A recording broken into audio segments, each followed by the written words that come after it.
coming to the religious angle in the conflict, this is something which is very important that we need to explore and understand, because the media is painting a completely different picture. Somewhere somebody is talking something about it, that there is no religious angle or whatever.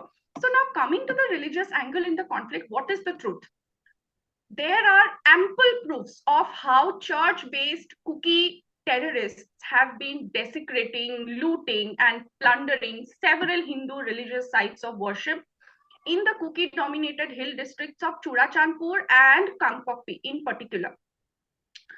Uh, in the beginning of the conflict last year in May, just after a few days, a 200-year-old temple of Mahadev was destroyed using a bulldozer in the Kobro Lekha township under the Kangpokpi district administration. And the local administration had turned a blind eye to this entire episode. So there has been a well-designed strategy to destroy the places of worship and the sacred sites of the Manipuri Hindus. But most importantly, what we also need to understand is that the narrative which is often being heard of the domination of the Meiteis, the hegemony of the Meiteis in the state, from the politics to the administration. Now, is this true?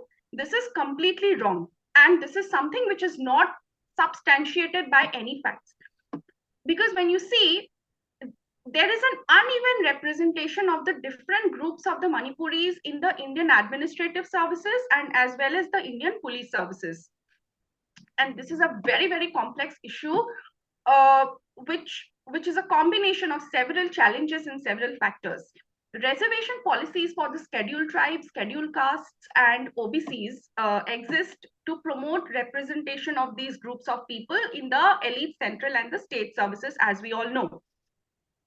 It has been suspected that the higher number of Kuki representatives in the administrative and the police services of Manipur eventually helped in withholding intelligence to the state government concerning the conflict that erupted in the state last year in May. Also, there have been reports, there have been instances of leaking sensitive government data, which would be advantageous in pushing the separatist narrative of the Kukis and their demand for a separate Christian Kuki Zomi homeland, or Zalingam as it is popularly known.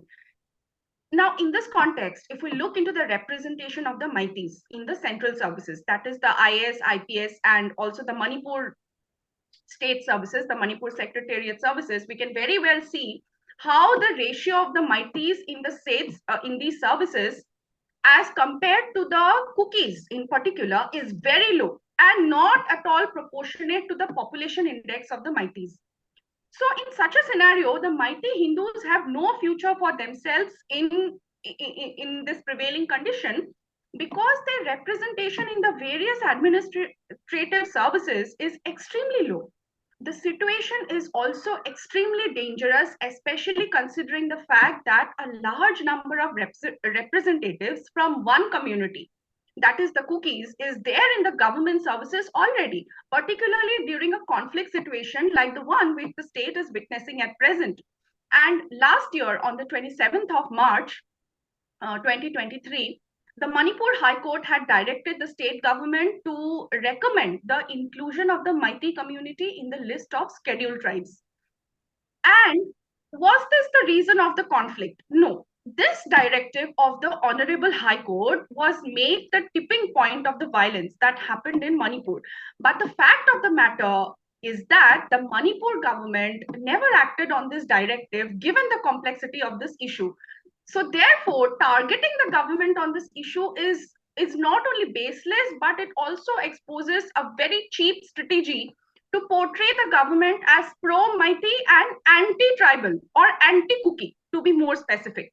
So to further push the hate mongering against the state government in retaliation of the eviction drives and the forest surveys that were going on, a so-called peace rally was organized on the 10th of March in the Kuki-dominated areas of the state. And this rally was an appeal to the governor of Manipur to intervene in the issue pertaining to the reserved forests and the protected forests and the extension of land revenue in the scheduled hill areas of Manipur.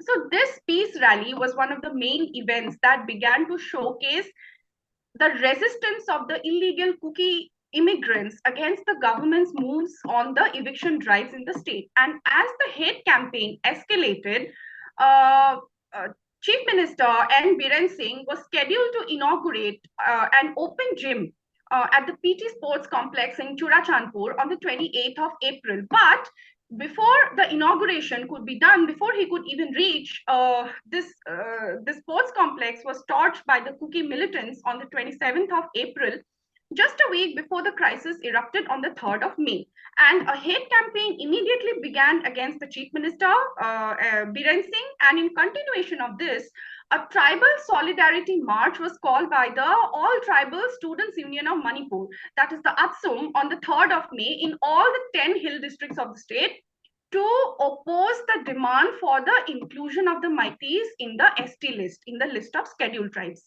And this organization, the All Tribal Students Union of Manipur, said that the Solidarity March was organized to express dissent against the demands of the Meitei community for its inclusion in the ST list. But this so-called, I will say so-called Solidarity March saw the participation of several church-backed Kuki militants who were openly carrying arms, who were openly raising hateful slogans against the Meiteis. And the way things progressed over a period of time, it soon became very, very clear that it was not any peace rally, but an open call for violence against the Meiteis.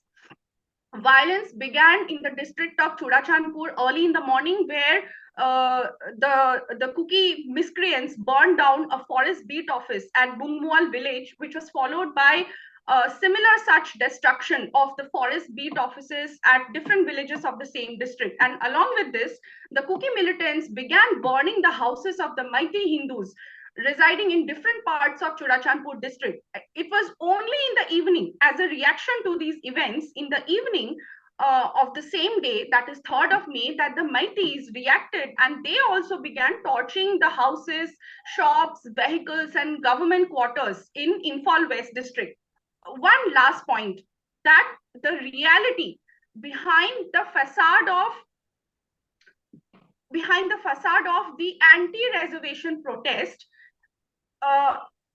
there lay a web of well-crafted actions by a nexus of Kuki militants, frontal organizations of the Kukis, intellectuals sitting in some of the top central universities of this country who were peddling a fake narrative, and they still continue to do, and also politicians. The fact that even after 10 days of the outbreak of the violence, several houses of the Meitei Hindu families at the Torbung Bangla area of Bishnupur district in Imphal continued to be set on fire by the Kuki militants speaks a lot.